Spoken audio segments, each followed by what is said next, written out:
House of the Dragon episode 6 certainly had a lot of changes, not to mention new actors for Rhaenyra and Alicent. With the significant time jump, we get to see a whole new generation of Targaryens learning their trade, or for Aegon they're learning certain other things. Don't go in, I'm getting changed! Are you okay? It's just a film!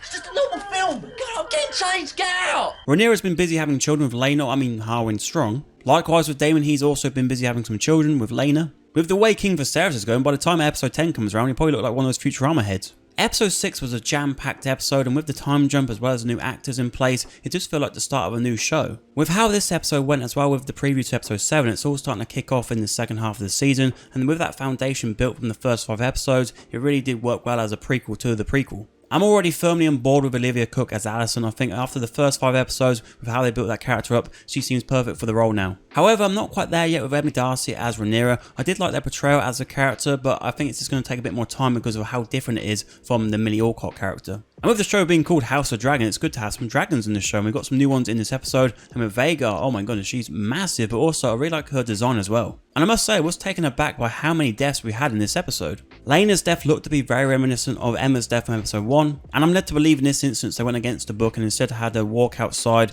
and demand from Vhagar to be killed by Dragonfire. And I really like that decision because we could see the hesitation from Vhagar to follow the order, and we can also see the reaction from Daemon coming outside seeing his whole world go up in flames. Last week I said Larys looked like a dodgy character, and that was a bloody understatement. Over the years, Alicent and Larys have built quite a good relationship, and she wants to get her father back into the picture, so how to do that? Well, burn your own father and your brother. Now that was certainly one way of making an impression. I got to admit I do enjoy having an evil and sadistic character just to hate. So bravo Larys Strong, you take that medal home. Although I do miss Otto Hightower, so it's good to see that he's coming back in the next episode, and tell you what, it'll be interesting to see how him and Larys Strong get on. So episode 6 had a good handful of deaths. Rhaenyra and Daemon are now single and ready to mingle, and Alicent's kids got introduced, and I tell you what, they are proper strange but also proper fascinating. I thoroughly enjoyed this episode and can't wait for episode 7, and I just can't wait for the rest of the season. I feel like it's going to be a fantastic last few episodes. Did you enjoy episode 6 though? And also let me know your thoughts on the new actors. Did you enjoy their portrayals? And sticking with the fantasy, on screen right now as I review for episode 5 of The Rings of Power.